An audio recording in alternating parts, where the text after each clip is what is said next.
Okay, you have definitely seen a video like this before. You know, the ones of people picking who their dream Smash Bros. Fighters would be, and then they try to convince you about one of these obscure characters like a random puppet or a motorcyclist or a trio of seeing men and just how they need to be in the game. Well, I'm here to say that I don't think these guesses are obscure enough. Who would have ever predicted the Noodle Girl from ARMS would be added to Smash?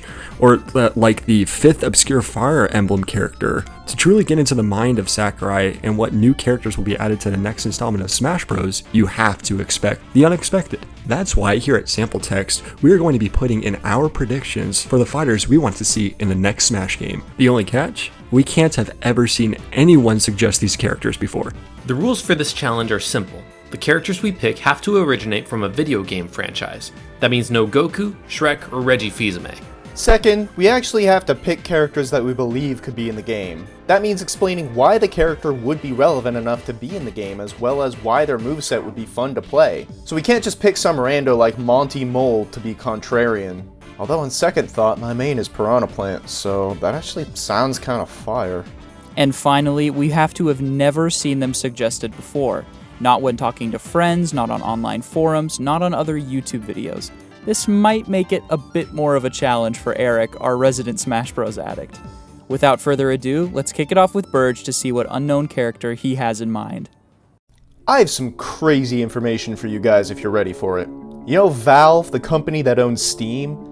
There was actually a time when they used to make video games. I know, as shocking as it is, Valve used to be one of the most groundbreaking video game developers, with their Half-Life series and the source engine that they created for it being revolutionary.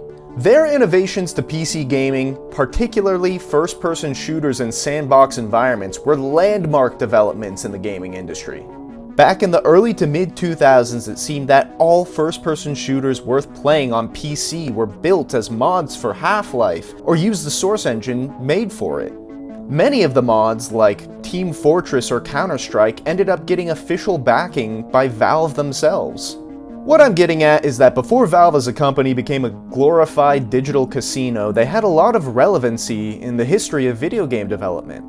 And while Half-Life's rugged, stoic, early 2000s grunge protagonist may be a little bit out of place in the Smash Bros. Series' bright and cartoony roster, I think another game from Valve would fit nicely into the wacky Nintendo aesthetic. The Portal series would be a perfect Valve rep for Smash Bros. Not only is the game a little bit more funny and child-friendly, as long as you don't look too deeply into it, but the series just got re-released on Switch a couple years back to great success. While I think the main protagonist, Chell, would be a fantastic addition to the roster, I think Atlas and Peabody from the co-op campaign of Portal 2 would probably be a better fit. These cartoonishly expressive robots fit perfectly into the camp of Smash Bros. Roster of characters. It would be easy for them to have the exact same moveset and be alternate skins of each other, much like the different costumes for Bowser Jr. and the Koopalings. But what has me most excited about this concept is the gameplay opportunities. Think about the possibilities of a portal gun in Smash Bros. It would definitely take some tweaking to not completely break the game, but I'm picturing something along the lines of Orkane's puddle from Rivals of Aether. Being able to set up a portal for future use, either to recover off stage or set up a crazy combo, would be a fun and hilarious moveset that is unlike anything that exists in Smash's current roster of characters. And for a casual audience that actually plays with stage hazards on, I think having Aperture Science as a stage where GLaDOS and the rest of the research facility's various AI insult and jab your characters would be a hilarious addition to the game. Alright, so you already know at this point that I gotta rep Metroid, but maybe not in the way you'd expect. If Sakurai adds another Metroid character to the next Smash game, the obvious choice would be Sylux, given his popularity and relevance as the main villain in Metroid Prime 4. However, I would argue that a different, less known character would play even better than Sylux. My pick is Weevil, from Metroid Prime Hunters. The cybernetic space pirate with basically a lightsaber extension on his arm that absolutely nobody talks about anymore. And I think he'd be perfect for Smash. Let me explain. Weevil is a character in the Metroid universe that was specifically designed for combat, and has a unique and distinct personality and fighting style. He's a former space pirate general who got destroyed in battle and then rebuilt into his half-cyborg, half-war machine hybrid. He's got beef with Samus, he's got lore, and he has a super unique mechanic. His body can literally split into two. His upper torso detaches from his legs and fights separately. Like, come on, tell me that wouldn't be awesome in Smash. Think of the possibilities. He could have a neutral special that lets him split apart temporarily, kind of like Rosalina and Luma, but more aggressive. You'd control his top half directly while his bottom half stays put and attacks you in place. You could set traps, flank opponents, or just completely throw off their spacing. He's also got his Battle Hammer Cannon from Hunters 2, a short-range explosive weapon that would give him a solid projectile game. I know Weevil's obscure, but that's kind of the point of this video. He's got enough lore to justify being on the roster, a genuinely unique mechanic that no other fighter has, and he'd bring a darker, grittier vibe that Smash doesn't often get from Nintendo IPs. So yeah, Weevil for Smash. Is it gonna happen? Probably not, but if it does, I'm maining him immediately. So when the rest of the sample text guys first told me about this video idea, I'll admit I was at a bit of a loss.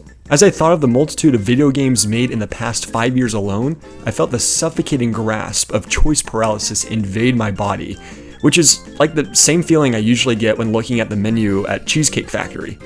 How was I going to come up with someone or something that would rival the rest of Smash picks? With the anxiety quickly growing in my chest, I frantically resorted to pulling video game characters from memory based on one factor alone: nostalgia. And then, like a cow falling from the heavens above, it hit me. If you aren't already familiar with the likes of Earthworm Jim, allow me to give you a brief overview of the character. He's a worm in a spacesuit from a 90s platformer with a ray gun. Need I say more? But in all seriousness, I sincerely believe that Earthworm Jim is a viable option to introduce to the Smash Bros. Roster, and for multiple reasons. First, he originates from a platform game. If you have played the original Earthworm Jim that came out in the early 90s on the Sega Genesis, you may be familiar with Jim's fluidity in the original gameplay. And if you're like me, I also love the attention to detail in the original game, more specifically how Jim uses his worminess to aid in the adventure itself. You can see him use his head as a lasso, as a hook to swing across the levels, and even as a helicopter to traverse harsh landscapes. I mean, he even separates his body from the spacesuit at different points during the game. Side note, I swear Ethan and I did not coordinate on this factor. Second, he's definitely got a range when it comes to a moveset. I mean, come on.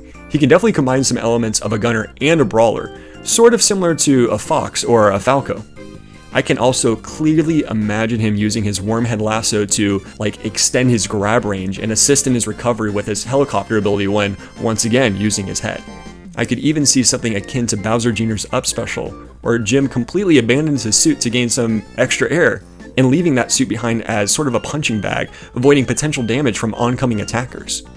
All in all, I think there are a plethora of abilities to choose from Jim's space utility belt, and I haven't even mentioned his ray gun and other abilities that were introduced in the following 2 games. And finally, I think Earthworm Jim does play a little bit into that nostalgia factor that most Smash characters share. With a roster that caters towards the older crowds with titles like Earthbound, Sonic, and Mario, you get that initial pull. And the same goes for Gen Z with Steve and Incineroar, who is from a more recent Pokemon generation. At the end of the day, I bet that if you were to ask the average Smash player if they knew about this goofy 90s platform hero, they may have a thing or two to say about him, even if it's just a blurry memory of the poor Super Mario 64 copy that came out in the later 90s. All I'm trying to say is give Jim a chance. Look, I've had my ear to the ground about Smash Bros. Speculation for the entirety of my conscious life, so finding a pick that hasn't been spewed out in the past was really tricky, but I think I'm cooking with this one. My honest Smash pick has always been and will always be Marx from the Kirby series. Not only is Marx just a cute little guy, but he's one of the coolest surprise bosses, both times it's revealed. But there's an issue. Clearly I'm not the only person who thinks this way, since I've seen plenty of fans ask for Marx's inclusion over the years. This has led to Marx becoming a playable character in the DLC of Kirby Star Allies, and also as a boss in Smash Bros. Ultimate single-player mode. But most importantly, this sadly disqualifies Marx as my choice. When we're talking Hail Mary, I've got some Hail Mary picks that I've talked about for a while now. General Grievous and Hatsune Miku would be fantastic, but apparently Burge wants these characters to originate from video games, so I guess I'll come up with one final pick. It's no secret that Smash Bros. Has put in a big effort to include characters specifically from fighting games, and if Ultimate's newcomers are any indication, I'm willing to bet that there's a few more that Sakurai is looking to include in the next installment of Smash. People have talked about Chun-Li, Heihachi, Soul Bad Guy, and even Bridget, but you know who I haven't seen people ask for? Testament from Guilty Gear. Testament was the first antagonist of the Guilty Gear series, orchestrating the events to resurrect the real enemy, Justice. Once Justice is resurrected and killed by Soul Bad Guy, Testament realizes the damages they've caused, and feels guilty for what they did. You see that? You see what I'm saying? That's why some people even argue that Testament is the Guilty Gear. But I'm not going to dive any more into Guilty Gear lore, I'm going to leave that to the professionals. In Smash Bros., Testament would have a distinct weapon and playstyle that we've only ever seen once before in platform fighters by Thanatos from Flash Party, but good luck finding any information on them. With their scythe and